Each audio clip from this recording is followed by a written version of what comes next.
Գիտեք ինչ կան եղել, ես նայում եմ երկու մարդու խոսակցություն ու տեսնում եմ, որ իրար հետ խոսում են, մեկը մյուսին ընդհանրապես չի հասկանում։ Ակնհայտորեն հայերեն են խոսում, հայերեն բառեր են օգտագործում, իմաստալից բառեր են օգտագործում, բայց ամեն մեկը այդ խոսակցության մեջ դիմացինի խոսքը ընկալում է այնպես,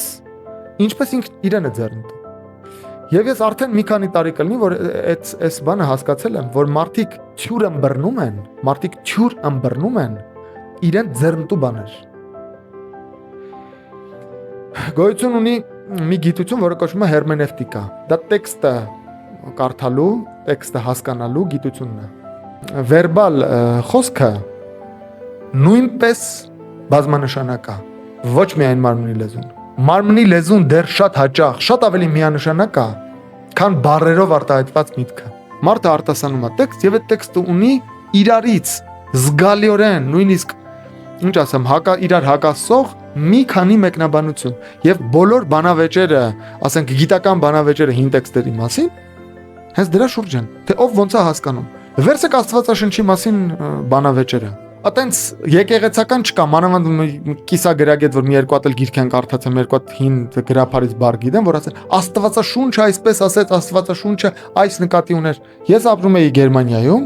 եւ երբ ես գերմաներեն էի սովորում, հետաքրքրության համար ես վերցեցի գերմաներեն Աստվածաշունչը, գիտական մի փառահեղ մի հրատարակություն էր,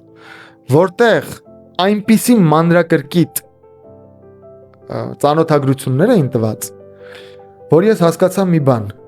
որ հին տեքստը, 2000 տարվա տեքստը, 1000 տարվա տեքստը, առավել ևս հին տեքստերը, գրեթե անհնար է միանշանակ մեկնել։ Հնարավոր չի։ Դա, ինչ ասեմ, կոնտեքստները կորել են, հասկանում եք։ Կոնտեքստներ չկան։ Դու էլ չգիտես այդ գրողը նույնիսկ բառերի իմաստներն են արդեն խառնվել իրար։ Դու չգիտես այդ բառը ինչ է նշանակել։ Դրա համար վերցում ես Պլատոնի, ասենք, գիրք, երկու տարբեր թարգմանություններ հին հունարենից, իրար հակասող տեղեր կան։